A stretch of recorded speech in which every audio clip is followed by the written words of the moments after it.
कई राज्यों में चुनाव हुए और नतीजे भी घोषित कर दिए गए, लेकिन सबसे ज्यादा जो नजर रही वो रही पश्चिम बंगाल में, जहां पर बीजेपी ने बहुमत हासिल की है। और ऐसे में अब वहां की जो पहले की जो मुख्यमंत्री हैं ममता बनर्जी, उन्होंने हार के बावजूद इस्तीफा देने से मना कर दिया, क्योंकि अक्सर ये रिवायत रहती है कि जो उस समय की तत्कालीन जो मुख्यमंत्री होती है वो राजभवन जाकर अपना इस्तीफा जो है वो सौंप देती हैं, जिसके बाद नई सरकार का गठन होता है। लेकिन नई सरकार के गठन से पहले ही इस्तीफा देने से इनकार कर दिया है और साफ तौर पर कह दिया कि वो राजभवन जाकर इस्तीफा नहीं देंगी, क्योंकि उनका आरोप है कि वो हारी नहीं है बल्कि उन्हें जबरदस्ती हराया गया है। लेकिन अगर ऐसे में मुख्यमंत्री इस्तीफा नहीं देंगे तो आखिरकार वहां पर सरकार का गठन कैसे हो सकता है? क्या कहता है हमारा संविधान? क्या इसको लेकर कोई कानून भी है, या फिर क्या आगे परिस्थितियां बन सकती हैं? किस तरह से सरकार का गठन हो सकता है, इस पर हम चर्चा करेंगे। हमारे साथ रिटायर्ड जज सुभाष गुप्ता यहाँ पे मौजूद हैं, इन्हीं से जानते हैं। सर, आपका स्वागत है। सर, अभी चुनाव खत्म हुए, नतीजे भी हो गए, और सबसे ज्यादा अगर किसी ने ध्यान खींचा वो खींचा पश्चिम बंगाल के नतीजों ने। यहाँ पर बीजेपी ने अच्छा खासा बहुमत हासिल भी किया। लेकिन अब जो इस समय जो मुख्यमंत्री अभी हैं ममता बनर्जी, जो रिवायत रही है कि राजभवन जाकर इस्तीफा सौंप दिया जाता है और नई सरकार का गठन हो जाता है, लेकिन ये साफ तौर पर कह चुकी हैं कि वो राजभवन नहीं जाएंगी और ना ही वो इस्तीफा देंगी। और ऐसे में नई सरकार का गठन कैसे होगा? क्या संविधान कहता है? क्या कोई कानूनी प्रक्रिया रहेगी? क्या होगा आगे? जो पहले ही मैडम सुनिए, जो पहले ही आपने बोला कि भाई एक तो आप कह सकते हो ट्रेडिशन है, एक जो करते आ रहे हैं, लेकिन ये करते ऐसे नहीं आ रहे हैं, इसके पीछे कानून की मंशा है। ये कॉन्स्टिट्यूशन के मुताबिक हो रहा है, क्योंकि एक गवर्नमेंट ने एक टेन्योर फिक्स होता है। किसी भी एक आपकी जो आप एक लेजिस्लेचर का एक टेन्योर है, जैसे आपका स्टेट लेजिस्लेचर है, चाहे यूनियन टेरिटरी लेजिस्लेचर है, पार्लियामेंट की लेजिस्लेचर, और आप किसी अभी स्टेट लेजिस्लेचर का आपने देखना है कि एक कब खत्म हो रहा है, क्योंकि 5 इयर्स टर्म है। 5 इयर्स की टर्म कब खत्म हो रही है, एक ये पॉइंट है। तो जब टर्म ही नहीं होगी तो ये एमएलए नहीं होंगे। एमएलए होगा पहले, उसके बाद वो मिनिस्टर बनेगा। वो 164 कॉन्स्टिट्यूशन ऑफ इंडिया है, वो अपॉइंट करता है। कौन करता है अपॉइंट? गवर्नर करता है। तो गवर्नर किसको करेगा? जो पार्टी हेड होगा, जो भी पॉलिटिकल पार्टी का जो मेजॉरिटी पॉलिटिकल पार्टी होगी, ये मैं थोड़ी थोड़ी बात करूं। और मेजॉरिटी पॉलिटिकल पार्टी एक अपना रखती है कि गवर्नर के पास, मैं अभी स्टेट की बात कर रहा हूं, तो वो बात कहती है कि हम मेजॉरिटी में हैं, हमें मौका दिया गवर्नमेंट बनने का।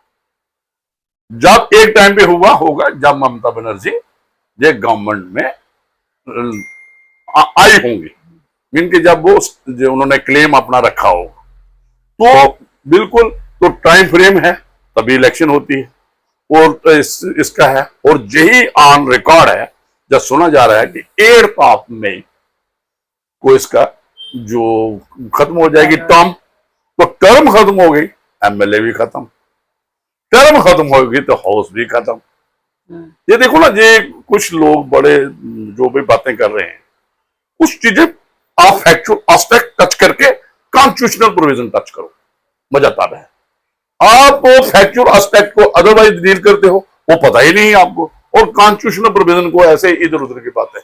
मैं यो पढ़ रहा था जहां पे, या सुन रहा था, किसी ने कहा जनाब अगर ये रिजाइन नहीं करती तो हाउस, तो इसको जो गवर्नर साहब हैं, वो वहां के जो वेस्ट बंगाल के गवर्नर हैं, वो उसको डिसमिस कर दे। डिसमिस उस बंदे को किया जाता है जो ऑपरेटर को बेट 8 की बात है ना, एक तो दूसरी बात 8 तक तो खत्म है इसका। और होता दूसरा कैसे है, जैसे देखिए आपने जो प्रथा की बात की, अदरवाइज बट गवर्नमेंट फॉर्मेशन में टाइम लगता है, मेजॉरिटी एक पार्टी की नहीं होती। मैं एक और एग्जांपल दूं, उस वक्त जो गवर्नर होता है, जो एग्जीक्यूटिव हेड होता है स्टेट का, वो कहता है कि भाई आप कंटिन्यू करो एज ए केयर टेकर। ये केयर टेकर नहीं है इस वक्त, केयर टेकर तब बनेगी 8 के बाद, अगर गवर्नमेंट फॉर्मेशन में टाइम होगा। अब तो इसकी टर्म है कितनी? 1 दिन, जो आज है, she is a chief minister. तो आज नहीं, आज की बात है, मैं आज नहीं दूंगी रिजाइन और मैं खुद नहीं जाने जा रही हूं। देखो क्या है, आप इसको टेक्निकली पॉलिटिकल स्टेटमेंट होती है जी, इसके बहुत मुद्दे हैं और जो समझने वाला वो समझ जाता है। ये कह रही है मैं रेजिग्नेशन देने कहां नहीं जा रही हूं, राजभवन नहीं दो, तो रेजिग्नेशन भाई आपका automatic, you would be no more chief minister. क्यों चीफ मिनिस्टर नहीं हो? क्योंकि आप एमएलए नहीं हो और आपका हाउस ही नहीं होगा। चीफ मिनिस्टर तो तब है, सेक्रेटरिएट में भी बैठना है उसने, चीफ मिनिस्टर ने, या मिनिस्टर उसके हैं जो एक टाइम पे हैं, जब टेन्योर ही नहीं हुआ है, तो सारा मामला रिडंडेंट है, इनफेक्चुअस है अगर इसको देखा जाए। हाँ, ये कल तक है डिसमिसल का। अभी देखिए, अगर आज इसको डिसमिस करना है, मुझे लगता है इतने हेस्ट में कोई गवर्नर करेगा या कर सकता है, फिर आपको रिजार्ट करना पड़ेगा, फिर आपको हाउस बुला लो, नो कॉन्फिडेंस। लेकिन नो कॉन्फिडेंस लेना एक दिन की बात है, एक दिन की चीफ मिनिस्टर है वो, आज 7 हो जाएगी, कल तो 8 को उसको शी वुड हैव रिजाइन। तो ये वाली जो बातें हैं, इसको अगर पूरा टोटल जो फैक्चुअल एस्पेक्ट है और इसके साथ ये देखेंगे तो यही है, वेट फॉर 8 तक। अगर हटाना है इसको तो एक दो प्रेसिडेंशियल रूल कर लो, एक दिन के लिए, 2 दिन के लिए, कॉन्स्टिट्यूशनल जो 356 के नीचे कॉन्स्टिट्यूशन ऑफ इंडिया, जहां 164 जो कॉन्स्टिट्यूशन का है, अपॉइंट कौन करता है इसको, चीफ मिनिस्टर को, जो गवर्नर करता है। तो गवर्नर उससे रिजाइन भी ले सकता है और जो उसके मिनिस्टर भी वही करता है। तो उन्होंने लिखा है प्लेजर, जब तक प्लेजर है, चाहे इसको डेमोक्रेटिक प्लेजर है, ऐसा नहीं है कि जब जो गवर्नर चाहेगा तब उसको निकाल देगा, निकालने का एक प्रोसीजर है। ये बात सर, मान लिया अगर जैसे आप कह रहे हैं कि 8 तारीख तक अभी वो चीफ मिनिस्टर हैं और वो इस्तीफा ना भी दें तो कोई फर्क नहीं, क्योंकि अभी वो हैं चीफ मिनिस्टर, जाहिर सी बात है, सरकार ने बाद में केयर टेकर भी हो सकती है अगर फॉर्मेशन में डिले होता है। लेकिन अगर वो फिर भी इस्तीफा राजभवन जाकर नहीं सौंपती हैं अपना, तो फिर क्या गवर्नर के पास क्या रास्ता रह जाता है? क्योंकि सरकार का गठन तो करना है, जिनका बहुमत आई है, तो फिर अब जबरदस्ती तो आप इस्तीफा नहीं ले सकते। तो क्या वो डिसमिस करेंगे या कोई और तरीका है उनके पास गवर्नर के पास? क्लेम वो रख सकते हैं अपना, उन्होंने मैंडेट के मुताबिक रखना है। क्लेम चीफ मिनिस्टर का जो भारतीय जनता पार्टी का है, इस वक्त मेजॉरिटी पार्टी है, वो तो एक सेपरेट मैटर है। देखिए, आप इसको उसको इंटरमिंगल मत करो। एक वो इलेक्शन कमीशन ने नोटिफाई कर दिया, जितने भी है 207 आए थे, तो इन्होंने मेजॉरिटी गवर्नर के पास जाना है, जनाब हमने गवर्नमेंट, हमारी मेजॉरिटी है, तो हमें मेजॉरिटी गवर्नमेंट बनाने, तो गवर्नर जो भी, और उसमें क्या है, फिर उसको देंगे। पहले तो पार्टी के अंदर एक मीटिंग हो, लीडर ऑफ पॉलिटिकल पार्टी उसमें चुनेगी, भारतीय जनता पार्टी पहले अपना वो चुनेगी, क्या जो लीडर चुनेगी कि ये हमारा विधायक लीडर, पहले विधायक की मीटिंग होगी, जहां कोई भी डायरेक्शन जैसे भी एक पॉलिटिकल पार्टी में होती है, ये अंदर की बात है। तो उसके बाद वो एक अपना क्लेम रखेगा। कौन रखेगा क्लेम?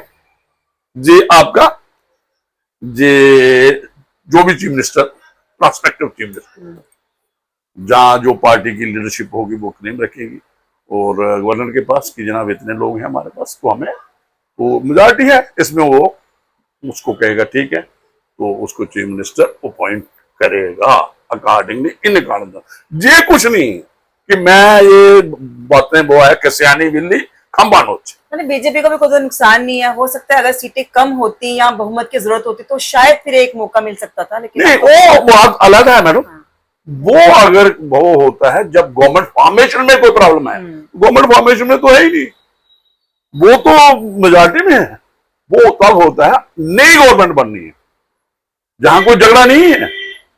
पुरानी जो इलेक्टेड जो रिप्रेजेंटेटिव थे, मेंबर लेजिस्लेटिव असेंबली थे, एमएलए थे, उनका तो टेन्योर हो गया है, वो खुद ब खुद खत्म हो गए जाएंगे। मतलब कहेंगे कि गवर्नर जो है वो कभी एक एग्जांपल देता हूं, वो न्योता दे सकता है अपने, वो अभी भी दे सकता है, आज भी दे सकता है, और न्योता नहीं देना है, उसने क्लेम लेट करना है।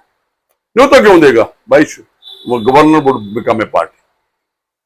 वो तब होता है जब आप जो बातें कर रहे हो ना, जब डिस्प्यूट होता है, कम ज्यादा हो, समझो एक जहां 1-2 का फर्क हो, एक मेजॉरिटी पार्टी है, उसका है, और दूसरी साइड में जो पोल्यूशन में आ सकते हैं, आगे बना सकता है, उसमें से फिर वो चूज करता है।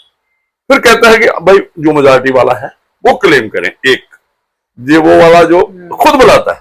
अदरवाइज यही है कि सीधी सीधी है। जो बंदा मेजॉरिटी में है ही हैज टू अप्रोच। यानी ममता बनर्जी का जो इस समय इस्तीफा देने वाले वो ज्यादा दाव नहीं है ही नहीं कुछ भी, वो शी वुड बी ये 2 दिन की चीफ मिनिस्टर, आज भी लगा लो, कल लगा लो, परसों ऑटोमेटिक खत्म है, हाउस ही नहीं रहेगा। आप कहते हैं हाउस पे फ्लोर पे, कौन सा फ्लोर करना है टेस्ट भाई, और तो 8 को खत्म होना है इतनी देर में, पहले जी अपना चुनेंगे तो क्लेम रखेंगे, तो फिर उस वक्त जे क्लेम के मुताबिक तो जे एक देखिए क्या है, एक प्रोप्राइटी डिमांड करती है, कॉन्स्टिट्यूशनल प्रोप्राइटी डिमांड। आप हार गए हो, अभी दूसरी साइड पे आओ, तो आपका क्या है, ये खुद भी हार गई है, तो इसका हल क्या है, जो हमारा जे पीपल्स रिप्रेजेंटेशन एक्ट है, जो इलेक्शन रिलेटेड मैटर डील करता है, इसमें इलेक्शन पिटीशन होती है, इलेक्शन पिटीशन है। सर बात कर रहे थे कि क्या अगर अब फॉर्मेशन हो जाती है तो जो आरोप ममता बनर्जी लगा रही है कि उन्हें हराया गया है या फिर जबरदस्ती जो है वो कुछ सीट्स का वो दे रही है एग्जांपल कि वहां पे इनको जबरदस्ती जो है वो हराया गया, वो सीट्स और साथ में उनसे मारपीट हुई है, उसको लेकर कोर्ट पे चले जाएंगी तो क्या कुछ असर होगा? देखिए जो भी ये वाले जो बातें हैं ना, इससे उसके रेजिग्नेशन के साथ कोई प्रॉब्लम नहीं, जो वो इशू इस वक्त कह रही है, तो इस वक्त एक ही मामला है, इलेक्शन पिटीशन है। मैंने पहले ही बात की है इस पर कि भाई जो हमारा पीपल्स रिप्रेजेंटेटिव एक्ट है, जो इलेक्शन रिलेटेड मामले में होता है, तो इलेक्शन पिटीशन हाई कोर्ट में डालते हैं, उसका एक फैसला आता है। दूसरी आपने बात की है कि उसको मारपीट की है, तो FIR है, कंप्लेंट है, लॉ कोर्ट्स हैं, जब पुलिस है, सिविल एंड क्रिमिनल एडमिनिस्ट्रेशन जहाँ पे, तो लेकिन जो ये वाली बात है कि भाई ये बस कोई बोले कि इसके रेजिग्नेशन से, रेजिग्नेशन में देखिए बड़े जो पॉलिटिकल लोग होते हैं, इनकी जो स्टेटमेंट जो होती है पॉलिटिकल मोटिवेटेड होती है, बड़े जमींदार लोग इसको अंडरस्टैंड करते हैं। गवर्नर हाउस नहीं जाऊंगी, भाई तेरा टेनोर खत्म हो जाएगा ऑटोमेटिकली, जो इसका टेनोर होगा रिडंडेंट हो जाएगा, इसकी जो टेनोर खत्म हो गया MLA, तो जा हाउस का तो खुद ब खुद नहीं रहेगी, वो आर तक है, तो इतनी देर जे अपनी कोशिश कर लें, कोई अपना क्लेम लें करें, पहले वो जो भारतीय जनता पार्टी वाले हैं वो CM बनना है, कॉन्स्टिट्यूट होना, नया हाउस बनना है, नई गवर्नमेंट बननी है, वो बन जाएगी, तो आड़ के बाद तो अदरवाइज शी इज नॉट। इसमें एक आखिरी सवाल बात कर लेते हैं, इसमें बड़ा दिलचस्प रहता है कि जब एक राज्य की मुख्यमंत्री जो रही है, जिन्होंने 3 बार अपना टेन्योर वहां दिया है और लेफ्ट को जिनका 24 साल के बाद इन्होंने किला ध्वस्त किया था, ऐसी मुख्यमंत्री या फिर जो इस तरीके के मुख्यमंत्री किसी और राज्य का भी अगर हो, या जो सियासत जिनकी बहुत ज्यादा रही हो, जिन्होंने लंबा सफर किया, अनुभवी नेता हो, जब वो इस तरीके की बात करते हैं हार के बाद, तो लगता है लोकतंत्र पर भी कहीं ना कहीं ये विश्वास नहीं रखते, लोकतंत्र को ये मजबूत ना करके बल्कि उसे कमजोर करने की कोशिश करते हैं। जो लोग आने वाले सियासत में लोग होते हैं उन पर क्या असर करते हैं, क्योंकि ये देश की बात है, हमारे देश के कानून है, देश का संविधान है, क्या कहता है 5 साल के बाद चुनाव होंगे, ऑटोमेटिकली होंगे, सब कुछ होगा, तो क्या इतने बड़ी जो शख्सियत होती है, खासकर जो राजनीति में लोग हैं, क्या उन्हें इस तरीके की शोभा देता है, आपको लगता है? देखिए जो आपने बात की, कहते हैं ना लोग मीठा मीठा खा लिया, जब कड़वा हुआ फूंक दिया, ऐसा थोड़ा है, लोगों ने मैंडेट दिया है, आपको सबसे पहले एक पॉलिटिकल स्टेटमेंट देना चाहिए कि आई एक्सेप्ट पॉलिटिकल जनादेश का कम से कम आप ये ठीक है। आप ये इलेक्शन कमीशन पे कहते हो कुछ पॉलिटिकल स्टेटमेंट है, हो सकता है सब्सटेंटिव हो, जैसे बोर्ड का काटना, वो जो इलेक्शन कमीशन ने बोर्ड बैठे जिन जो SIR का इशू था दूसरा, वो ठीक है, लेकिन उसका भी एक तरीकाकार है, अपने आप लोगों में जाओ, ये बात रखो, कोर्ट में आओ, आप अपनी बात कानूनी प्रक्रिया के, क्योंकि ये डेमोक्रेटिक कंट्री है जहां बैलेट से काम होगा। आप ये मत समझो, और हमारा संविधान जो बना हुआ है ये हर किसका उत्तर है, आप रिजाइन नहीं दोगे, कोई रास्ता आप कहोगे कि मुर्गा मैंने छुपा दिया है, सुबह बांग ना होगी, सुबह लोग जागेंगे नहीं, ये बाबा साहब का, अम्बेडकर का जो संविधान है सबको जगाया हुआ है, और तब से जब से आजादी हमने ली है तब से लोग जागे हैं।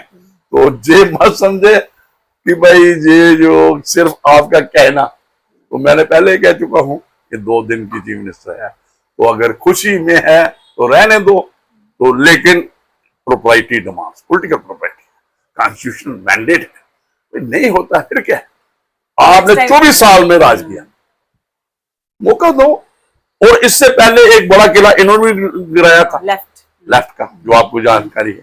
तो अगर आपके देखो लोगों का क्या है, आज लोग किसी के साथ हैं, कल किसी के साथ हैं, तो जो ये वाली पावर हंगरी वाली बात है ना, वैसा नहीं होना चाहिए। एक मैं बताओ, आप क्या जो अपोजिशन लीडर होते हैं, मैं एक बताऊं आपको, इंग्लैंड में एक shadow chief minister prime minister होता है, शैडो मिनिस्टर्स हैं, उनको डेजिग्नेट किया गया है कि आपने प्राइम मिनिस्टर पे रखना है क्या, उसकी पूरी एक्टिविटी वैसी ही है, लोग उसके पास अप्रोच करते हैं।